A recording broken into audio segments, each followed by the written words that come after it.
भाषा बड़ी साम्य थी गुरुदेव की और चेहरा बहुत ओजस्वी था। समण बेलगोला से 9 किलोमीटर दूर उरकपुर गांव है, वहाँ का जन्म स्थान था और समशीतोष्ण वायु में रहने की अनुकूल परिस्थितियाँ शरीर में अपने आप व्यवस्थित बनी हुई थी, वातावरण वहीं का था। गुरुदेव एक ही बात हमेशा कहते थे और वो बात को गुरुदेव समंतबद्ध स्वामी की बात सुनकर के कहते थे कि आज्ञा सम्यक तुम्हें चलना सीखिए। आज्ञा सम्यक तो क्या है? बड़े बड़े महानतम आचार्यों ने किस गुण स्थान वर्ती के लिए क्या आज्ञा दी है, चतुर्गुण स्थान के लिए क्या आज्ञा है, पंचम गुण स्थान वर्ती के लिए क्या आज्ञा है, 2 प्रतिमाधारी के लिए क्या आज्ञा है, कैसी आज्ञा है, वो जिस आज्ञा की बात कर रहे हैं उपदेश दिया। दर्शन वै सामाई पोषय सचित राय भत्तेय बम्बारंभ परिग्रह अनुमन मुद्दिठ देश विरदोय। 11 प्रतिमाओं के व्रत दिए गृहस्थ को और 11 प्रतिमाओं के गृहस्थों को व्रत देकर के कहा कि इसका निर्दोष पालन करोगे कमाल होगा। पंचम काल में, चतुर्थ काल की बात नहीं है, जितनी भी बात है पंचम काल की। पंचम काल की बात में गृहस्थों को भी ऐसी शक्तियां मिली उन व्रतों का पालन करने पर कि उनके दिए गए दान से बड़े बड़े मुनियों के रोग दूर हो जाए, हो ही गए।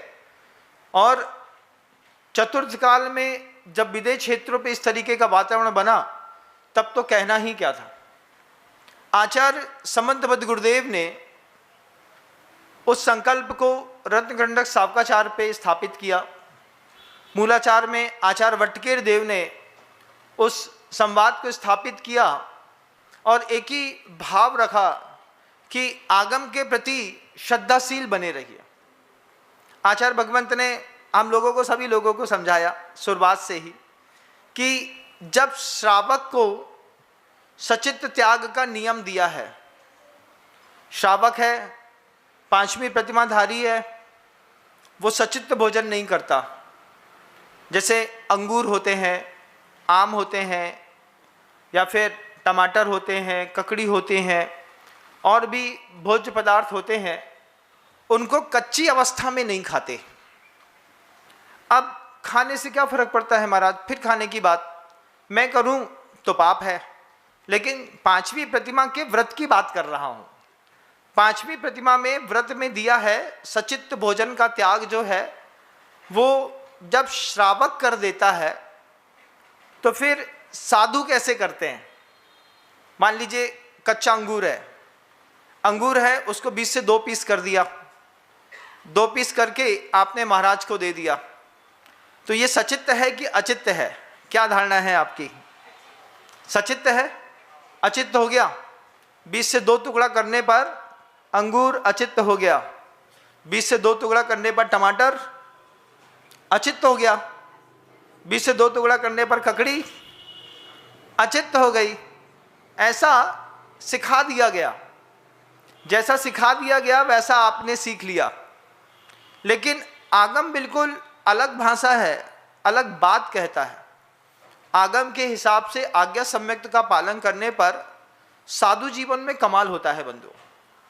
सूच्यांगुल के असंख्यातवें भाग प्रमाण जो द्रव फंसा रहता है, सूच्यांगुल का असंख्यातवां भाग प्रमाण क्या है महाराज? दुनिया की पतली से पतली एक सुई लीजिएगा, बिल्कुल पतली वाली सुई। उस पतली वाली सुई में उसकी नोक पर एक ककड़ी का, टमाटर का, अंगूर का या फिर किसी और भी सचित्त पदार्थ का, सेवफल का, किसी भी और चीज का एक टुकड़ा फंसा दीजिए। कितना आएगा उसमें, है ना? उसमें जितना भी टुकड़ा दिखाई देता है उसमें असंख्यात अंडर होते हैं। एक अंडर में असंख्यात पुलवी होती है, एक पुलवी में असंख्यात अनंत अनंत निगोदिया जीव रहते हैं। ऐसे व्यवस्थाएं आगम ग्रंथों में बनाई।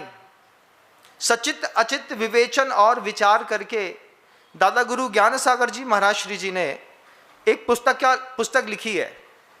पुस्तक लिखने का कारण था कि शिव सागर जी महाराज श्री जी के संग में इसी तरीके के छिन्न भिन्न करके, और अंगूर है, आम है, ककड़ी है, टमाटर है, इनका प्रयोग करते थे। दादा गुरु ज्ञान सागर जी महाराज श्री जी ने जब शिव सागर जी महाराज श्री जी के पास दीक्षा ली तो देखा कि यहाँ पर सबके सब साधु परमिष्ठी जितने भी हैं वे सचित्त भोजन करते हैं। तो दादा गुरु ज्ञान सागर जी महाराज श्री जी ने अपने गुरुदेव शिव सागर जी महाराज श्री जी से कहा कि सूच्यांगुल के असंख्यातवें भाग प्रमाण जो भाग होता है उस भाग में भी अनंत निगोदिया जीव बादर रह सकते हैं, रहते हैं। तो महाराज जी ने ज्ञान सागर जी महाराज श्री जी से कहा कि मैं नहीं मानता। आचार्य भगवंत दादा गुरु ज्ञान सागर जी महाराज श्री जी ने कहा, आगम में लिखा है महाराज, इस तरीके से तो लेने से इसमें अत्यधिक हिंसा का दोष लगेगा। और इस बात को लेकर के थोड़ा सा संवाद हुआ, संवाद थोड़ा गर्माहट पकड़ा, और उसके बाद दादा गुरु ज्ञान सागर जी महाराज श्री जी ने सचित अचित विवेचन और विचार करके एक पुस्तक लिखी।